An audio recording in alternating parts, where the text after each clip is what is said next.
Bonjour à tous, Franck Marchek, je suis le fondateur de Confidence de Coach. Je suis ravi de vous accueillir aujourd'hui pour cette nouvelle vidéo avec Fabien Rodin qui nous accueille gentiment chez lui. Un endroit vraiment formidable, vraiment très harmonieux.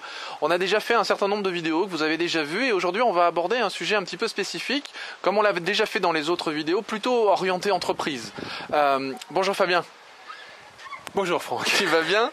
Ouais, je vais bien. Alors, j'étais en train de penser à un truc, c'est que les gens vont pouvoir voir comment le temps a tourné. C'est ça. Tout d'un coup, ils vont voir l'évolution, on a du vent, ça a commencé un petit peu à s'assombrir, on a dû sortir les vidéos, les lumières pour pouvoir continuer à tourner. Mais en tout cas, on en profite encore. Hein. Bien sûr. On prend encore du plaisir, hein, on est bien. Je voulais voir avec toi vraiment une approche particulière parce que quand on avait échangé pour préparer ces différents entretiens, tu m'avais parlé de plein de choses que tu faisais, on en a déjà abordé dans les vidéos précédentes et tu m'as notamment parlé de tout ce qui était la démarche appréciative. Ouais. Et ça c'est vraiment un élément que j'aimerais vraiment aborder plus précisément et que tu nous en dises beaucoup plus là-dessus parce que ça me semblait vraiment super intéressant. C'est vraiment une belle approche. Ouais. Donc au départ, elle s'appelle Approative Inquiry, ça vient des États-Unis, bon comme souvent, hein, continent américain, Canada ou États-Unis, là c'est américain. Et c'est, pour les personnes qui connaissent la PNL, moi je trouve que c'est une sorte d'application collective de la PNL, où on retrouve un petit peu toutes les clés de la PNL. Le truc c'est que souvent quand on appelle dans une entreprise un cabinet de consultants, tu vois, pour la créativité, ou pour aider une entreprise par rapport à un projet, et même une entreprise à la limite qui va mal, on a une espèce de pensée, nous autres occidentaux, et surtout en France, parce que, pourquoi je dis surtout en France, parce qu'on est dans le pays de Saint Descartes, Descartes, la logique, la logique, le raisonnement, la preuve et tout. On a le raisonnement suivant souvent qui est, on va faire la liste de ce qui ne va pas, on va chercher des solutions en face de chaque point sur la liste et on aura donc un ensemble de solutions. Évidemment, une fois qu'on n'aura plus que des solutions, on n'aura plus de problème. Oui. Il y a juste un problème, c'est que ça ne fonctionne pas. Non. Pourquoi ça ne fonctionne pas ? Pour une ou deux raisons, on va le faire rapidement parce que c'est pas ça l'intérêt, mais c'est que à force de se plonger dans les problèmes, on en a ras-le-bol. Voir les problèmes, c'est pas ce qui donne la banane. Alors moi, quand j'arrive dans des entreprises et que les gens me racontent ça parce qu'ils ont tous fait ça au moins une fois, ils m'expliquent, je leur demande ce qu'ils ont fait sur le fameux plan d'action, tu vois, en 50 points, qu'ils ont payé 200 000 euros.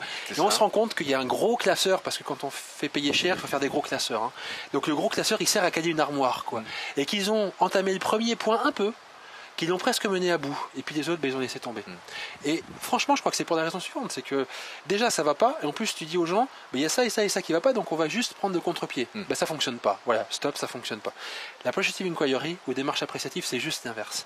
Même dans une entreprise qui serait pas loin de déposer le bilan, et qui appellerait un professionnel de l'approative inquiry, et qui dirait, aidez-nous, on va pas s'y prendre comme ça, on va faire l'inverse. Ok, vous allez pas bien, n'empêche qu'on va s'appuyer sur vos talents. Parce que la bonne nouvelle, c'est que vous êtes encore debout. Jusqu'ici, tout va bien, quoi. Tu vois, comme dit la fameuse histoire. C'est ça. Tout va bien. Jusque-là. Voilà. Et donc, on va prendre les gens en collectif, on travaille par rapport au projet, le cœur du truc. Finalement, quel est le socle positif de ce qu'on va travailler ensemble ? Ça, c'est avec la direction. Et on va avoir quelque chose qui va nous donner un chapeau. Et le chapeau, ça va être... je sais pas, admettons que l'entreprise aille vraiment pas bien, le chapeau, ça va être encore là l'année prochaine. Oui. Tu vois, c'est pas un truc de fou, c'est quand même, voilà, c'est notre vrai objectif, être encore là l'année prochaine. Quelque chose de très opérationnel. Très opérationnel. Donc là, je prends le plan d'une entreprise qui va pas bien. Pour une autre, ça peut être un changement de stratégie. Ça peut être, on veut être dans 3 ans, tu vois, une vision à 3 ans, comme on peut faire d'un PNL. Dans 3 ans, on est là et on fonctionne comme ça, on est orienté client, enfin, je sais pas quoi, tu vois. Donc ça, c'est le chapeau, quoi. On s'oriente client, par exemple. J'ai souvent fait dans ce cadre-là.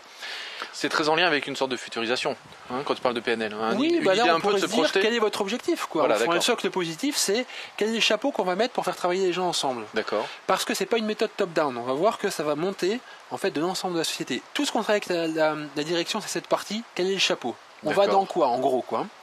Et puis ensuite, on va travailler avec des équipes. Et avec les équipes, on va fonctionner de la manière suivante. On les prend dans une salle. On peut aller jusqu'à 30 personnes pour un animateur. Après, il en faudrait plus. D'accord. Et on va créer des tables généralement de 6. Tu vois ? Donc des pôles de 6 personnes. Et on va avoir plusieurs temps forts, au moins 4 temps forts. Dans le premier temps fort, on va les faire travailler généralement par 2 sur des questions où ils vont s'interviewer l'un l'autre. Premièrement, sur quelque chose qui va venir plutôt du passé. Une question du genre, tiens, qu'est-ce qui fait que vous soyez arrivé dans ces métiers ? Ou qu'est-ce qui fait que vous soyez arrivé dans cette société ? Ou racontez-nous des histoires de très belles réussites dans cette société. Tu vois, donc on va les pousser à se reconnecter à des choses méga positives. Et ils ne le font plus. Ils ne le font plus parce que l'entreprise aille bien ou pas bien, on est quand même dans un pays un peu râleur, hein, ouais. et donc les gens râlent dans l'entreprise. Ils se racontent pas des belles histoires. Tu te rappelles il y a 3 ans comme c'était bien? Non, ils se racontent pas ça. S'ils le disent, c'est pour se dire juste qu'aujourd'hui ça va vraiment pas. C'est ça. Là non, c'est pas pour comparer, c'est juste pour se dire racontez-vous ces belles histoires. Et de là on va sortir, donc ils vont le travailler par deux, on va faire des synthèses par table de 6, des rapporteurs, ensuite on met en commun. Ça va durer quelques heures. Et là, on les pousse à se reconnecter à l'essence, tu vois, aux valeurs, aux points positifs, aux talents de leur entreprise. Bah ça donne la banane. Genre à partir de là, tu vois, ils ont un sourire, quoi. Ça jointe l'idée de vision et l'idée de sens que tu abordes dans d'autres approches. Quelque part oui. Mais pour qu'il soit, pour qu'il soit capable, ce qu'on pense dans l'Approachative Inquiry, c'est que pour qu'il soit capable de se projeter avec une vision vraiment créative et créatrice, il faut d'abord qu'il se reconnecte à du positif. D'accord. C'est-à-dire que quand on fait du brainstorming en disant juste les gars, on va faire du brainstorming, hop, paperboard, allez-y, toutes les idées, on n'a pas fait ce qu'il faut avant pour qu'il soit dans une posture créative. Dans la présence d'esprit. Bah oui, ils viennent d'une réunion qui leur a pris la tête, on leur dit soyez créatifs. Comment tu fais pour être créatif comme ça en zappant? C'est presque pas possible. Ouais. Là déjà, on les prépare. Et quand on se reconditionne et du positif, bah c'est évidemment plus facile ensuite d'être créatif. Surtout quand on sait recontacter, quand on a recontacté, ce qui va déjà bien. Parce qu'il y a plein de choses qui continuent à aller bien. Donc tu vois, quelques questions de ce genre-là. Qu'est-ce qui fait que vous êtes connecté à ça? Pourquoi vous en êtes venu là? Pourquoi cette société? Qu'est-ce qui va bien aujourd'hui, etc. Ensuite, on va aller sur quelque chose qui est plutôt du plan, on va dire, de ce qu'on appelle le dream, c'est-à-dire le rêve. Vous connaissez un petit peu l'axe dans lequel on travaille. Maintenant, soyons fous. On est en 2000, donc aujourd'hui on est en 2013 quand on fait cette émission. Imaginons que nous soyons en 2014. Ouais. L'objectif global, on le sait, aujourd'hui il y a des difficultés, c'est que vous soyez toujours là. Eh bien, vous allez nous raconter comment ça pourrait être. On n'est pas en 2013, on est en 2014. Et on va les faire travailler, tu vois, là on est sur la futurisation comme en PNL, on va les faire travailler par deux sur quelque chose qui est de l'ordre du rêve. Et ils vont commencer un petit peu à délirer leur truc, tu vois. Ah moi je suis là, je suis à tel genre de poste, j'ai tel type d'action. On leur aura posé comme question, qu'est-ce que vous faites? Quels sont les comportements favorables autour de vous qui font que vous êtes là, vous avez de la joie, que vous ressentez ces émotions, tu vois. On fait vraiment vivre de l'émotionnel, c'est pas de l'intellectuel. Hein. Vous êtes là, vous êtes content d'être là, vous êtes ensemble, vous vous éclatez. Qu'est-ce qui s'est passé depuis 1 an? Vous savez, depuis le séminaire de 2013, vous vous rappelez là? Qu'est-ce qui s'est passé pour que ça fonctionne? Puis est-ce que vous avez fait? C'est génial. Comment vous avez fait? Et là, tu vois, on est sur une autre posture que quand on dit qu'est-ce qui pourrait faire que vous réussissiez. Voilà. C'est autre chose. Vous l'avez fait. On ancre le fait que c'est fait. Ressentez à l'intérieur de vous comment c'est quand c'est réussi et comment est-ce que vous avez fait. Donc tu vois, c'est vraiment des trucs PNL appliqués au collectif. Et là, ils se racontent des histoires à deux. Je me souviens d'un entrepreneur, en tout cas ça me fait penser à ça, qui fêtait les victoires avant de les obtenir. Ah bah oui. C'est-à-dire qu'il organisait des soirées, et pendant cette soirée il invitait les collaborateurs, et dans cette soirée-là il fêtait un contrat qu'il venait de signer, et en fait le contrat était en cours mais il fêtait qu'il était signé. Yannick Noah, méga coach, au passage, dit la joie ne suit pas la victoire, elle la précède. Elle la précède. C'est exactement ça, je suis complètement d'accord avec toi. Donc là il y a de la joie dans tous ces séminaires, hein. On se prend vraiment la poire, quoi. C'est l'idée de s'amuser, quoi, d'abord. Oui, on s'amuse, on est là pour expérimenter du positif. Il y a vraiment de la psychologie positive qui est continue. Pour moi, c'est PNL et psychologie positive, tu vois. Donc les gens, à deux, se racontent une histoire, et comme ils sont interviewés, ils y vont assez facilement, même si l'autre n'est pas un pro. Ils disent, qu'est-ce que tu veux dire par là? Et ils se racontent. Donc ça, c'est très bon. Et ils vont le mettre en musique, et ça, c'est magique, d'une manière métaphorique. Ouais. C'est-à-dire que par table de 6, on aura amené des piles comme ça de magazines, et on va leur dire, maintenant, par table de 6, vous allez nous présenter quelque chose. Et ils vont avoir plusieurs heures pour, en fonction de ce qu'ils choisissent, chacun comme ils veulent, mettre en musique le projet. On est en 2014, et comment ça marche. Ils peuvent faire des collages avec les magazines, ils peuvent faire un petit bout de pièce de théâtre, ils peuvent faire une fausse interview télévisée. Alors vous qui êtes le directeur commercial de la société machin, il y a 1 an vous étiez menacé, comment vous avez fait? Et tu vois, ils vont raconter par une métaphore ce qui s'est passé depuis un an. D'accord. Et ils sont vraiment en 2014 quand ils font ça. Hein. Ouais. Et nous, en tant qu'animateurs, ils sont en train de préparer chacun dans des coins, c'est génial parce que ils se planquent, ils font leur truc, machin et tout. Ils préparent un truc qu'ils vont présenter après au groupe. Ouais. Et nous, en tant qu'animateurs, on met du liant, on se promène. Alors, qu'est-ce que vous allez faire? On les aide. C'est vraiment. Mais du cadre, simplement du cadre. Pas les accompagner, pas les conseiller. Un petit coup d'aide. D'accord. Un petit coup d'aide. Des fois, ils disent ah tiens, comment je pourrais faire? Alors, des fois, ils sont un peu, pas coincés, mais ils peuvent avoir besoin d'aide. Alors, on les aide. Et à la fin de cette étape-là, et là c'est génial, les dirigeants viennent. Et ils viennent voir la restitution. D'accord. Et c'est génial. Tu vois des types qui ont réécrit la chanson de Noël en racontant comment la belle histoire a fait que machin, ils sont toujours là. T'as des collages incroyables, t'as des gens qui ont fait un petit bout de peinture, t'as une pièce de théâtre, une fausse interview télévisée. C'est juste génial. Donc chaque groupe explique son truc, et ensuite ils expliquent sur le paperboard ce qu'ils ont voulu illustrer. Voilà ce qu'on a illustré. D'accord. Ça. Donc ils remettent quelque part une sorte de structure en fait. Bah, ils mettent la structure qui les a amenés en fait à créer ça. D'accord. Et les dirigeants, généralement, ils sont scotchés. Ouais. Et que face à eux, ils aient des cadres supérieurs ou des techniciens d'entretien, ils disent putain, tout souvent c'est les mots qui sortent, je suis désolé. Ouais, c'est ça. Il y avait tout ça comme idée dans leur tête. Ouais. Comment ça se fait que j'ai jamais réussi à l'utiliser avant? Ouais. Bah parce que tu n'avais pas la structure pour faire en sorte qu'ils l'expriment. Mais en effet, ils ont bien ça dans la tête. En fait, il y avait trop de structure justement. Oui, tu n'as Et pas la ils sont structure pas- pour générer Voilà, ça. Tu n'as pas la structure d'animation pour qu'ils se mettent dans cette ambiance et qu'ils soient capables de lâcher de prise faire- et de revenir à la créativité initiale quoi. Exactement. Ok. Et puis ensuite, si tu veux, ensuite c'est classique. Une fois qu'ils ont fait ça, on va arriver sur ce qu'on appelle le design, c'est-à-dire que la direction va dire super, il y a des idées top, il faut rapidement qu'ils communiquent sur ce qu'ils vont faire ou pas. Ça je prends, ça je prends, ça je prends, ça je prends pas forcément parce que c'est quand même des dirigeants quand même. Ça je sais pas, je vais m'interroger et puis je vous répondrai dessus.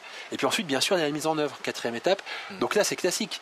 L'originalité, c'est les premiers points. C'est d'arriver à faire connecter les gens là-dessus. Et puis dans le suivi, quand on accompagne ça, bien sûr, on peut continuer jusqu'au bout en continuant à tenir la ligne de la psychologie positive. Tu vois, que les gens ne retombent pas dans les travers de la pensée problème. Parce que c'est pas dans la boîte à problèmes qu'on trouve des solutions. Oui, en ça, tout c'est cas, clair. on n'est pas obligé, quoi. Donc on peut les aider à rester connectés avec ça, à rester dans une ambiance de psychologie positive.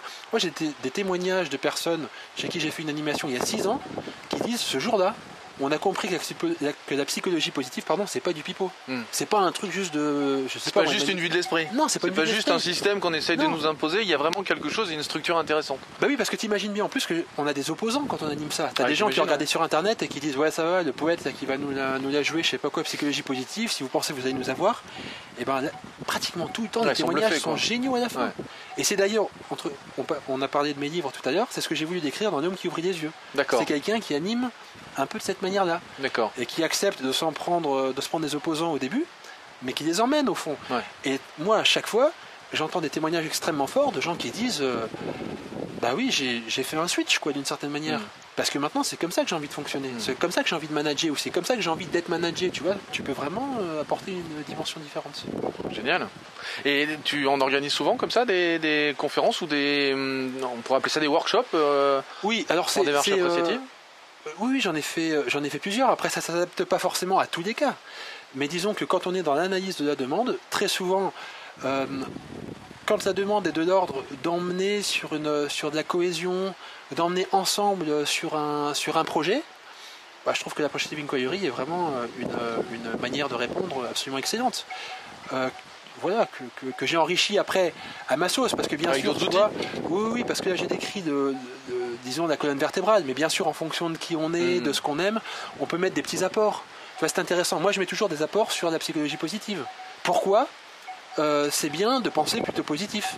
En quoi ça nous aide, même sur notre propre santé. Tu vois, j'aime bien transmettre aussi en même temps des choses pour que les gens repartent avec je leur donne un peu de biscuits, quoi, pour alimenter tout ça. L'idée que je soutiens entre guillemets, c'est l'aspect opérationnel, quoi. Le fait qu'à un moment ils repartent. C'est très opérationnel. C'est très opérationnel, mais on y met un plan créatif qui fait que il se passe quelque chose. C'est vrai, j'ai envie de dire de quasiment magique. Ouais. On peut mettre un apport. Si l'objectif est autour, je sais pas, moi je vais dire, on va prendre une orientation client. Ouais. Je l'ai fait un jour dans ce cadre-là pour un office d'habitat qui voulait plus se tourner vers le client, passer de l'usager au client. Je mettais des petits apports sur qu'est-ce que ça veut dire se tourner vers le client, tu vois, pour aider un peu les gens à conceptualiser le truc. Mais c'est des apports de 10 minutes à quart d'heure. Après, boum, après on repart sur le rêve, le truc. Oui, très opérationnel. Mais où les gens sont très acteurs. Enfin, moi, je ne sais pas animer autre chose que des sessions où les gens sont acteurs. Où les gens sont acteurs je crois pas à autre et chose. redeviennent acteurs dans leurs décisions, quoi. Super. Même la formation, quand ça m'arrive de faire de la formation classique, et c'est très rare parce que je ne me vis pas comme un formateur, je fais tout pour rendre les gens acteurs. Le plus interactif possible. Oui, toujours. Génial. Merci Fabien pour ces infos. C'est un immense plaisir. On mettra en dessous de la vidéo toutes les informations à propos de la démarche associative, histoire que les gens puissent retrouver de l'information sur Internet ou par rapport à tes propres formations ou tes propres interventions. Très bien. Merci à toi. Avec un grand merci à À toi pour ce moment de partage et puis pour ces questions qui m'ont vraiment permis de développer ma pensée. Eh ben, je te remercie. Avec j'espère, authenticité. Enfin, en tout cas, j'espère que ça se verra. Eh ben, j'espère, on verra dans les commentaires en tout cas, on va vite le savoir. Merci encore à toi. À bientôt. Merci Franck. Ciao. Tu sais comment démarrer? À peu près, mais c'est pas encore l'instant présent, donc c'est même un truc que j'ai essayé de leur expliquer en prise de parole en public, c'est que moi maintenant j'accepte le trou même. Ouais. Parce que je sais pas comment expliquer ça, c'est presque inexplicable. C'est que le trou est en train d'arriver, il est là, et en même temps je sais pas si je l'aurai encore un dixième de seconde d'après, donc c'est pas la peine de paniquer. Et la plupart du temps en fait, t'es comme Ericsson, tu sais pas comment tu fais. Mais clairement, je suis dans une improvisation. Va chercher Bandière, il va te modéliser. Ah mais bon. Et si cette vidéo vous a plu, vous pouvez simplement vous inscrire sur la chaîne Confidence de Coach et la partager avec tous vos amis. Bien évidemment, pensez à nous laisser un commentaire juste au-dessous de cette vidéo afin que je puisse répondre à chacune de vos questions. Et si vous voulez voir toutes les vidéos dès qu'elles sortent, le plus simple, c'est de nous laisser vos coordonnées sur le site internet, sur notre formulaire d'inscription. Alors au revoir et à bientôt.